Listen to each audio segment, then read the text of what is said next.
Assalamualaikum warahmatullahi wabarakatuh. Yang terhormat, Ibu Indah Ramayanti MPD selaku dosen Pendidikan Bahasa Indonesia dan teman-teman yang berbahagia. Puji syukur kita panjatkan kehadirat Allah Subhanahu wa taala. Karenanya kita dapat berkumpul hari ini dalam keadaan sehat walafiat. Hadirin yang berbahagia, pada kesempatan kali ini izinkanlah saya menyampaikan pidato mengenai kurikulum pendidikan di Indonesia dan di Jepang. Pendidikan merupakan proses pembelajaran untuk memperoleh pengetahuan dan keterampilan. Dalam hal ini, pendidikan merupakan kebutuhan pokok setiap individu. Pendidikan merupakan jalan untuk mencapai dari yang tidak tahu menjadi tahu. Di Indonesia sendiri memiliki beberapa tingkat pendidikan, yaitu 6 tahun SD, 3 tahun SMP, 3 tahun SMA, dan perguruan tinggi. Tingkatan ini sama halnya dengan tingkatan pendidikan di Jepang. Pendidikan di Indonesia saat ini adalah Kurtilas atau Kurikulum 2013 yang dicetuskan oleh Kementerian Pendidikan dan Kebudayaan Republik Indonesia untuk menggantikan kurikulum tingkat satuan pendidikan atau KTSP. Dalam kurikulum 2013 terdapat 3 aspek penilaian. Yang pertama, aspek pengetahuan. Yang kedua, aspek keterampilan. Dan yang ketiga, aspek sikap dan perilaku. Pelajar juga diminta untuk aktif dan kreatif dalam setiap pembelajaran. Tujuan dari kurikulum 2013 adalah mempersiapkan masyarakat Indonesia agar memiliki kemampuan hidup sebagai pribadi dan warga negara yang beriman, produktif, kreatif, inovatif, dan afektif, serta mampu berkontribusi pada kehidupan bermasyarakat, berbangsa, bernegara, dan peradaban dunia. Di dalam kurikulum 2013, siswa bukan lagi menjadi objek, melainkan subjek. Dalam penilaian, guru akan memberikan nilai tambahan pada siswa yang aktif dan banyak berbicara atau banyak bertanya. Namun, sayangnya kualitas pendidikan di Indonesia masih belum merata,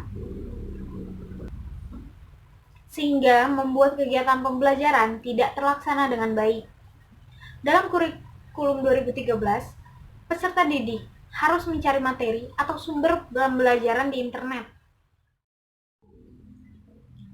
Namun, bagi para pelajar di kota-kota besar, ini bukanlah suatu hal yang sulit.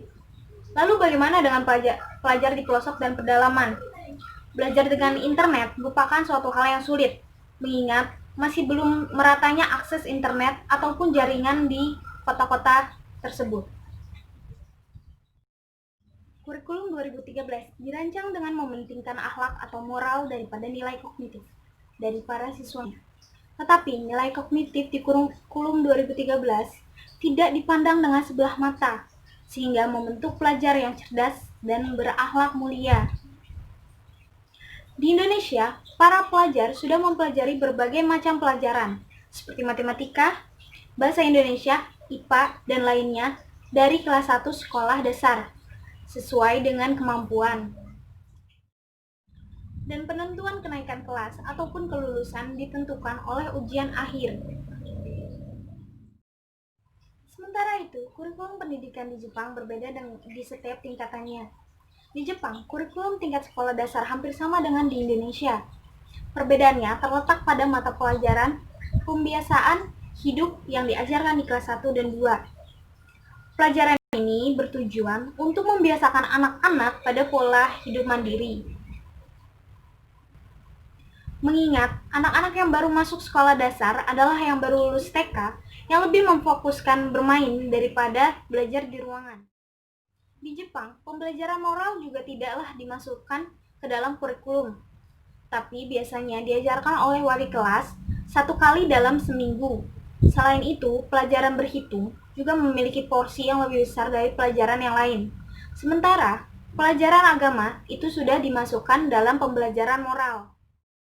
Di jenjang SMP, pelajaran yang diwajibkan adalah pendidikan bahasa Jepang, matematika, IPA, dan IPS. Sementara, pembelajaran bahasa asing termasuk lintas minat atau tidak diwajibkan dan bersifat pilihan. Lalu, kurikulum di SMA pemerintah menerapkan kurikulum pendidikan publik. Di Jepang diberlakukan kegiatan belajar di luar secara berkala. Mereka mengunjungi tempat-tempat bersejarah dan lahan pertanian ataupun perkebunan, serta belajar bagaimana caranya berkebun dan bertani. Sejak jenjang sekolah dasar hingga SMA, siswa telah diperkenalkan dengan berbagai ruang lingkup seni dan budaya, baik tradisional maupun modern. Biasanya kegiatan ini dimasukkan ke dalam materi ekstrakurikuler untuk para siswa. Di Jepang, tidak ada ujian kenaikan kelas di SD dan SMP. Namun, ketika ingin memasuki SMA, mereka harus mengikuti ujian masuk SMA yang bersifat standar. Artinya, soal ujian ini dibuat oleh Educational Board. Indonesia lebih memfokuskan pada pelajaran logika dan penilaian hasil akhir semester sebagai penentu kelulusan siswa.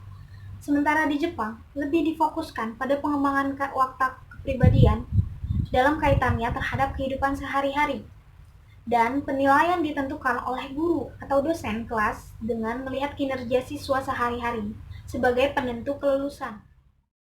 Hadirin sekalian yang saya hormati, mengingat pentingnya pendidikan dalam berbangsa dan bernegara, mari bersama-sama kita ciptakan pembelajaran yang baik, sehingga tercapainya tujuan pembelajaran kali ini. Hadirin yang saya hormati, demikianlah yang bisa saya sampaikan. Mohon maaf jika ada kata-kata yang salah dan kurang berkenan. Jika pohon harus dipanjat, kaki jangan melompat-lompat. Jika ingin naik derajat, ilmu dan iman harus diingat. Sekian, terima kasih atas perhatiannya. Assalamualaikum warahmatullahi wabarakatuh.